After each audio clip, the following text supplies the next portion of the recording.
हम सरकार के अगर आंकड़े देखते हैं तो औपचारिक रूप से तो वर्ल्ड कैंसर डे पे बहुत सारी चीज़ें, बहुत सारी योजनाएं बताते हैं, पर धरातल पे वो सब चीज़ें खरी नहीं उतरती। आप सब देवी अहिल्या कैंसर हॉस्पिटल में काम कर रहे हैं, आप खुद जानते हैं कि कैंसर कितनी भयानक और भयावह बीमारी है। आप खुद उन पेशेंट्स का ट्रीटमेंट करते हैं, खुद उनको दर्द से तड़पता हुआ देखते हैं। हम चाहते हैं, आज हमने एक जो थीम ली है, जो आज हमने एक टैग लाइन दी है, कैंसर कैपिटल नहीं, केयर कैपिटल बने भारत। केयर कैपिटल कैसे बनेगा? केयर कैपिटल बनने के लिए सरकार को अपनी खुद की एक पहल करनी होगी। बड़े बड़े अस्पताल खोलने से केयर कैपिटल नहीं बन सकता। बड़े अस्पताल खोलने से पेशेंट ठीक होगा, इसकी कोई गारंटी नहीं है। कैंसर एक ऐसी बीमारी है जिसमें पेशेंट और पेशेंट के परिवार का मनोबल टूट जाता है। उसमें उन्हें मानसिक, आर्थिक सभी तरह की पीड़ाएं सहनी होती हैं। जब ये सब चीज़ें शुरुआत होती है और बड़े हॉस्पिटल में उनकी सारी जेबें खाली हो जाती है और बीमारी वहाँ की वहीं बनी होती है, उस जगह पर एक देवी अहिल्या कैंसर हॉस्पिटल एक मॉडल के रूप में खड़ा है। 2019 से हम लोगों ने कैंसर पे काम करना शुरू किया और आज हम देख रहे हैं कि कैंसर में हमने हज़ारों की संख्या में पेशेंट्स को राहत दी, उनको ठीक किया, उनकी सेवा की और उनका मनोबल बढ़ाया। अगर हम कहें कि कैंसर कैपिटल बने भारत, तो कैपिटल बनने के लिए ज़रूरी नहीं है कि उसमें हम औपचारिक रूप से जो इलाज चल रहा है वही करें। कैंसर केयर के लिए हमें पेशेंट को भावनात्मक सहारा देने की ज़रूरत है, उसकी तकलीफ़ें कम करने की ज़रूरत है, उसका खर्च कम करने की ज़रूरत है। हम अपने हॉस्पिटल में देखते हैं, आज जो मेरे साथ मेरा स्टाफ, मेरे सारे कलीग्स खड़े हुए हैं, वो जिस शिद्दत के साथ अपने पेशेंट्स को, किसी को आंटी बोलते हैं, किसी को दादी बोलते हैं, किसी को दादू बोलते हैं, वो एक भावनात्मक अटैचमेंट है पेशेंट के साथ। जिस पेशेंट को उस घर वाले, उसके घर वाले, जो कि ओरल कैविटी के आपने पेशेंट देखे हैं, बकल म्यूकोसा के देखे हैं, जहाँ सड़न पैदा हो जाती है तो घर वाले भी साथ में नहीं बैठते हैं, दर्द, स्मेल की वजह से, उसकी दर्द की, उसकी तकलीफ़ों की वजह से।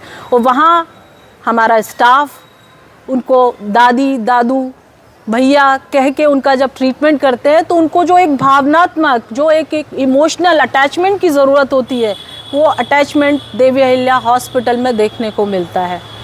पेशेंट की केयर करना और केयर कैपिटल बनाने के लिए सरकार को बहुत सारा कार्य करने की ज़रूरत है। आप बहुत सारी योजनाएं लाते हैं, बहुत सारी योजना तो आती हैं, लेकिन वो कारगर कितनी है, कहाँ तक वो उस पैमाने पर खरी उतर रही है, वो बहुत ज़रूरी है। उसका एक मॉनिटरिंग ज़रूरी है। आंकड़ों से नहीं पता चलता। आंकड़े तो लाखों में बताते हैं कि कैंसर पेशेंट हुआ और वो एक्सपायर कर गया। कई कैंसर पेशेंट ऐसे होते हैं जो डायग्नोस ही नहीं कराते। जब डायग्नोस ही नहीं हुआ तो उसका आंकड़ा कहाँ गया? वो आंकड़ा तो वही उसके साथ चला गया। तो ये आंकड़े से नहीं का काम है, हमें पेशेंट की केयर करने की ज़रूरत है। हमें बहुत सारी चीज़ें अपने अंदर बदलाव लाने की ज़रूरत है। सर ने बहुत सारी चीज़ें आपको बताई।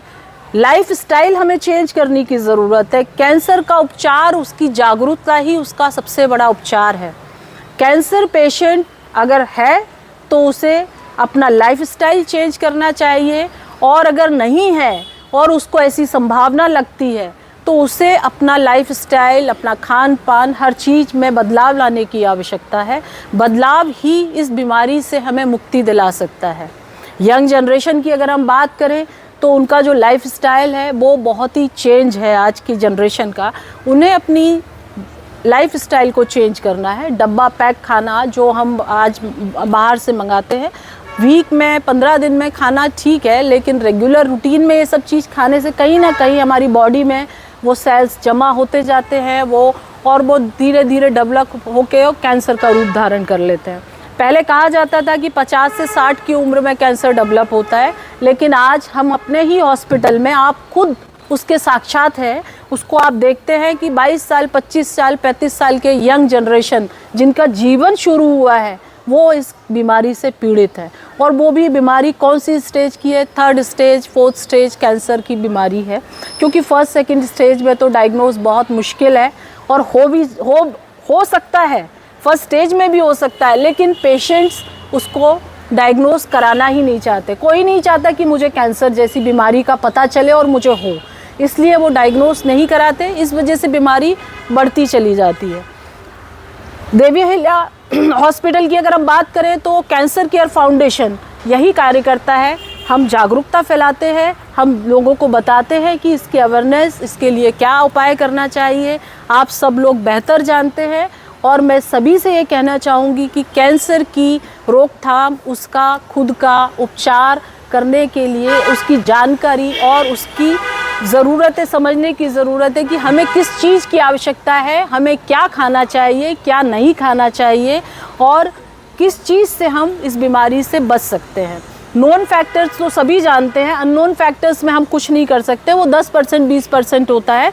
80% तो नोन फैक्टर्स ही हैं। टोबैको है, अल्कोहल है, फास्ट फूड है, लाइफ स्टाइल है। हमारा उठने का समय 2 बजे है, सुबह मॉर्निंग में 2 बजे उठते हैं बच्चे, रात को 4 बजे तक जग रहे हैं, फिर रात में 2 बजे हम डिनर कर रहे हैं। तो ये सब सारी लाइफ स्टाइल हमारी पूरी क्योंकि हमारी बॉडी जो बनी है उसका एक सिस्टम है, ईश्वर ने हमें जो कुदरती दिया हुआ है उसका एक सिस्टम है कि हमें कब उठना है, कब खाना है, क्या करना है।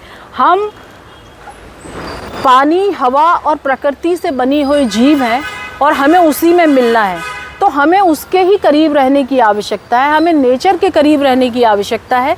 नेचुरल जो चीज़ें हैं, नेचुरल जो रिसोर्सेज हैं, हमें उसे खाने की ज़रूरत है, वही हमारी बॉडी अडॉप्ट करेगी। हम कोशिश करते हैं बहुत सारी चीज़ें अलग अलग खाना शुरू करते हैं तो कहीं ना कहीं उसके साइड इफ़ेक्ट्स हमको देखने को मिलते हैं और वो साइड इफ़ेक्ट्स चेंज होते होते कहीं ना कहीं किसी दूसरी बीमारी में कन्वर्ट हो जाते हैं।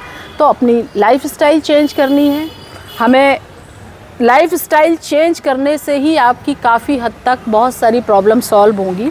रीज़न है, आज मैं देखती हूँ कि यंग जनरेशन, जो यंग लड़कियाँ हैं, उनको PCOD एक नॉर्मल फैक्टर है, हर दूसरी लड़की को ये बीमारी हो रही है। हमारे ज़माने में ये सब नहीं हुआ करता था, तो क्यों हो रही है? जब हम डॉक्टर के पास जाते हैं, जब हम गायनेकोलॉजिस्ट के पास जाते हैं तो बोलते हैं लाइफ स्टाइल। तो ये लाइफ स्टाइल ही है, ये एक एग्जाम्पल मैंने बताया है। फिर वही चेंज होते होते CA सर्विक्स में कन्वर्ट हो जाता है, CA ब्रेस्ट में कन्वर्ट हो जाता है और भी बहुत सारी ना जाने क्या क्या बीमारियाँ हो जाती हैं। तो सभी जनरेशन, यंग जनरेशन को मैं कहना चाहूँगी कि अपना लाइफ स्टाइल चेंज करें और कैंसर से बचाव करने के लिए उसकी जागरूकता बहुत ज़रूरी है। Devi Ahilya cancer care foundation, Devi Ahilya cancer hospital हमेशा आपके हर सवाल जवाब देने के लिए तत्पर है, हर तरह से आपकी कोशिश करने के लिए तैयार है। आप आधी रात को भी फ़ोन लगाते हैं, आधी रात को भी अगर हमसे मदद मांगते हैं तो हमारे पास वो सारी फैसिलिटी, वो सारी चीज़ें हैं। हम अपने हर पेशेंट के लिए पूरी तरह से समर्पित हैं। जय हिंद, जय भारत।